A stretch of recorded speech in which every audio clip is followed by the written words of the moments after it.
បងប្អូននារីទាំងអស់គ្នាត្រូវតែដឹងអំពីសញ្ញានៃការកេងប្រវ័ញ្ចផ្លូវភេទអនឡាញទាំងអស់នេះជៀសវាងការធ្លាក់ចូលក្នុងការកេងប្រវ័ញ្ចដែលអត់ដឹងខ្លួនជាពិសេសលោកពូលោកមីងដែលជាម្ដាយឪពុកត្រូវតែគិតគូរអំពីកូនតាក់ទងអំពីបញ្ហាទាំងអស់នេះហើយវីដេអូថ្ងៃនេះខ្ញុំនឹងចែករំលែកអ្នកទាំងអស់គ្នាអំពីទម្រង់នៃការកេងប្រវ័ញ្ចផ្លូវភេទអនឡាញទម្រង់ទី1 online grooming បើសិនជាបងអូនទាំងអស់គ្នាកំពុងតែស្គាល់នរណាម្នាក់នៅតាមអនឡាញប៉ុន្តែយើងអត់ស្គាល់តាក់ញ៉ាំគេពីមុនមកទេតែយើងចាប់ផ្ដើមមានអារម្មណ៍ល្អជាមួយគេឬក៏ចាប់ផ្ដើមមកកាត់តំណែងតំណងស្នេហាជាមួយគេដោយសារតែគេម្នាក់នោះកំពុងតែធ្វើរឿងល្អៗឲ្យយើងយកចិត្តទុកដាក់ជាមួយយើងក៏បាក់ចិត្តស្រឡាញ់គេក្រោយពីស្គាល់រយៈពេលខ្លីមកគេក៏ចាប់ផ្ដើមផ្ញើជាលក្ខណៈរូបភាពវីដេអូឬក៏មាតិកា content អីផ្សេងៗដែលពាក់ព័ន្ធជាមួយនឹងរូបអក្ខរកាយរាយអាភាស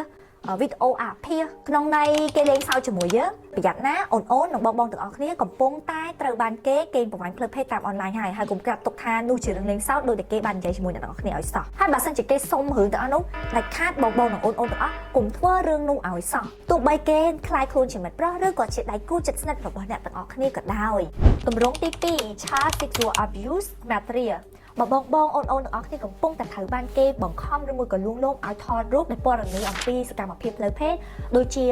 សែនរូបអក្ខរកាយរបស់យើងឬក៏គេភេទរបស់យើងជាដើម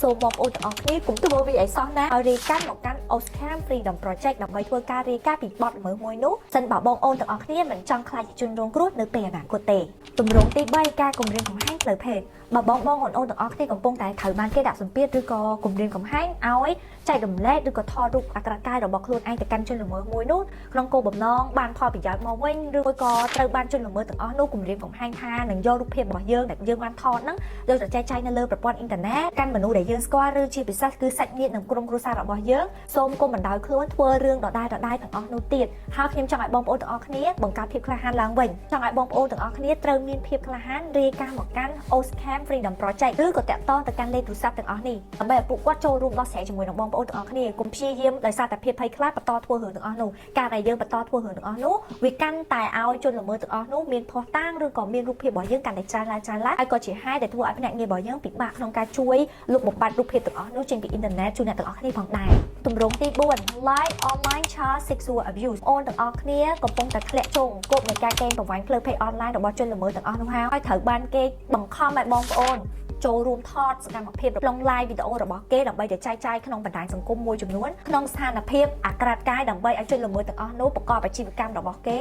សូមបងប្អូនមេត្តាគ្រប់គ្រងចិត្តខ្លួនឯងហើយកុំបន្តចូលរួមជាមួយពួកគេទៀតអីតាំងចិត្តក្លាហានហ៊ានដើរចេញនិងបញ្ឈប់វាត្រឹមនេះការ Oscar នឹងជួយអ្នកទាំងអស់គ្នាក្នុងការកម្ចាត់នៅបទល្មើសមួយនោះហើយនឹងក្លាយទៅជាទីប្រឹក្សាផ្លូវចិត្តដ៏ល្អបំផុតសម្រាប់បងប្អូនទាំងអស់គ្នាទាំងបងអូនទាំងអស់គ្នាព្រមទាំងឪពុកម្ដាយនិងអាណាព្យាបាលរបស់កុមា